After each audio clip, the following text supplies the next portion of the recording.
scheduled for it at this time. And St. Nicholas, surprise, has not responded to our query. Query.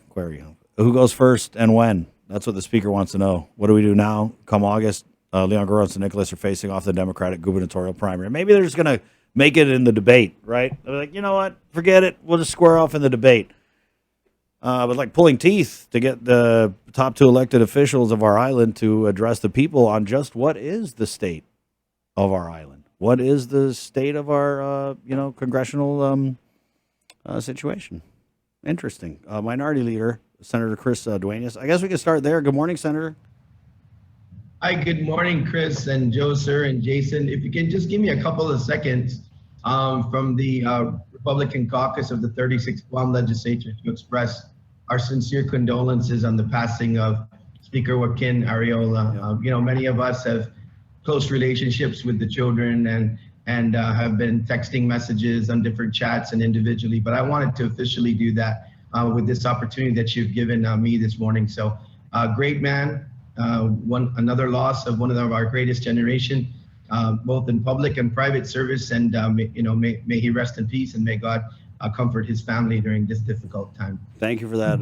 Certainly, I agree with you, Chris. That was kind of a running joke inside of many of us colleagues talking together that I guess they've just deferred their state of the Congress and state of territory to the great debate that I'm sure will be scheduled soon, after their filing. But it's kind of interesting because we were all there for the state of the judiciary, and as always, Chief Justice Carbolito delivers a very good speech.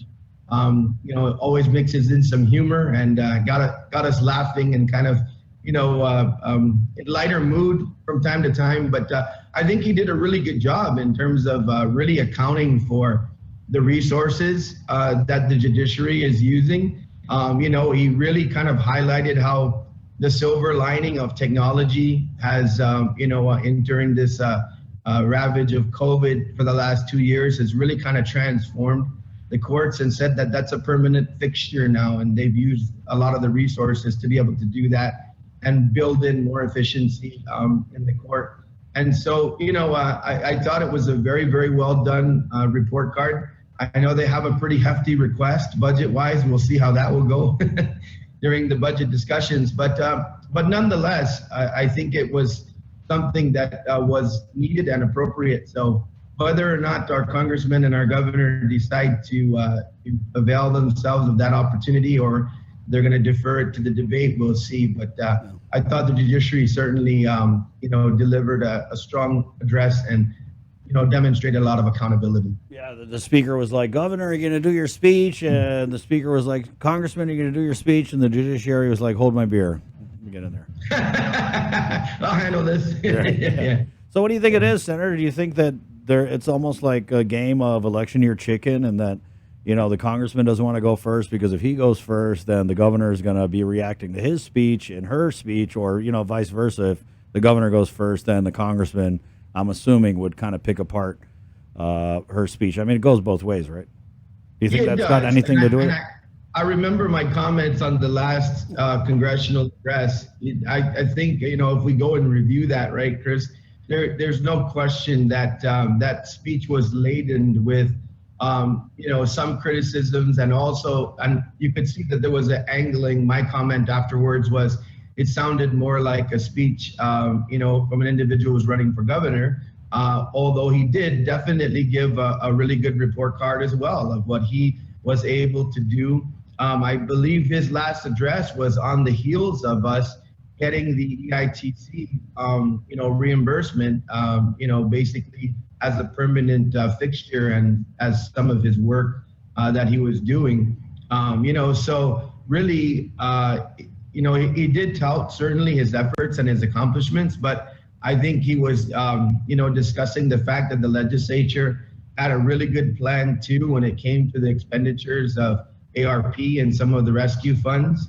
And so in that vein, I at least from my perspective, and it turned out to be true, that I believe that a lot of his last speech was a discussion that was teeing up for running for governor. and obviously that has happened. So you're right. I think that in this situation, the first go, would have to take some swipes, and then the second, of course, would have an opportunity to do a rebuttal, and then there would be nothing left but the campaign. So I think you're spot on. I think this issue is played out this way because of the fact that there's election year politics involved. What do you think the state of the island is today? I think both Governor Camacho, even from time to time from, Congressman San Nicolas, from many of us in the legislature, the one thing that we do give the administration, of course, the kind of deferred to is the fact that no administration has faced, a pandemic, right? In the time of our government, right? Our self-government. So, it definitely put a lot of difficulty in place. But I think that the report card on that is not very glowing. I think that many in our community have expressed a lot of frustration. Maybe not at the early onset, but certainly I've been on your show. Many of the speakers been on your show. Many others have been on your show to say that, in the latter months and going into, the extensions of emergencies and the like, that there was a feeling that it could have been done better. I think that the glaring issue right now, Chris, and I don't think we're ever going to stop talking about this until we get it under control, is crime and drugs. The ICE epidemic is absolutely still raging. All you have to do is look at the blogs. The reports that are issued by TPD in terms of the arrests. What blogs are you looking at, Senator? What's that? What blogs are you looking at? Let me know. Yeah, man, I don't believe that was Freudian, but but yeah, if you look at the criminal reports, right? I mean, you see, and just reading the papers on a daily basis, there's consistent family violence issues, just general violence, and also issues, most of the time with pullovers and the like, dealing with our crystal methamphetamine epidemic. And to me, we all got a responsibility for that, for sure.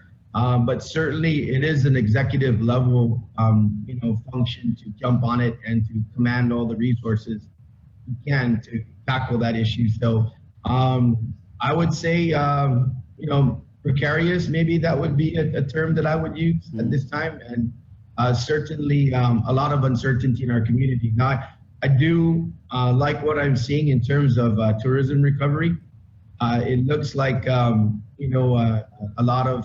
a lot of ramping up is going on, a lot of cleanups, a lot of different, sprucing up and the like. I am seeing independent travelers in different areas, in shopping malls, driving rented cars, and certainly availing of, our great restaurants and hospitality on Guam. So that's starting to become a bright spot. So I think it's a mixed bag at this point, but certainly I think the crime issue is something that, and the public safety issue is something that we've got to get a handle on. And that will, unfortunately, also, kind of dim that bright spot if we start seeing incidences with our guests and the like that are coming back to Guam to try to enjoy our beautiful island. So, like I said, I think it's a mixed bag, but crime is something we certainly cannot ignore. Yeah. Senator, I know there was a little bit of an exchange at the public hearing on the heartbeat bill relative to the Supreme Court opinion, and there was a little back and forth talking about these old laws that we have in the books that make abortion a felony in some cases, right? And then I think the talk was like, do we need to go back and repeal those in light of the Supreme Court opinion that everyone is anticipating is coming down next month? But with the tenor of this debate on Bill 291, how do you think that movement like that, whether it's repealing these old laws or just kind of discussing abortion from a ground zero standpoint, given what that ruling, what we're anticipating that ruling is going to say, how do you think it's going to go? Because if this 291 is so divisive in the community, I can't even imagine if we've got to start all over with, abortion as an issue. It's kind of interesting, Chris, and thank you for the opportunity. when this term first started, and going into the election of 2020, the Esperanza group was very active, and I believe 11 or 12 senators actually answered the survey that they were pro-life. And so I know that some of the opponents are saying that this is some sort of election year drop-in political issue, but actually this discussion's been going on since the beginning of the term, and many groups had formed. And this draft legislation was actually, at first it was featured as a referendum, and then because of that difficulty, it actually morphed into a bill. And the Heartbeat Act itself actually has been under draft for about 8 months. So going to what you're saying, I wasn't surprised about the pushback, because this is a very divisive issue. No matter what, you see what's happening nationally as well, right? So I wasn't surprised about that. What I was surprised about is that it seemed to have taken everybody by surprise, except for those of us who are working on the bill, that we currently have a law on the books that is actually even more, I believe, even stronger than the bill that's been proposed. Now, of course, there can be some back and forth on the timing issue, the heartbeat versus whatever other timing might exist. But in terms of that law that's still on the books, it certainly is. Senator, I'm sorry, can you tell us what does that law that's still in the books say? Well, basically, it does basically have components that allow for individuals to be charged for a felony for performing, and even and then a secondary wise in terms of others that may be involved in aiding up to a misdemeanor. And so, in other words, meaning if you really juxtapose the two bills, right? The Heartbeat Act is civil action. There's no criminal action involved. They call it vigilantism in terms of a reward capability, right? But, if you really look at it, Chris, and you go to the states that now have heartbeat bills, particularly Texas, what it really does is it drives out the doctors and those that would perform, because they just don't want to deal with it. But very few cases are actually brought, and very few awards are actually awarded in this $10,000 ability to be able to sue for on civil action, no criminal action for the mother.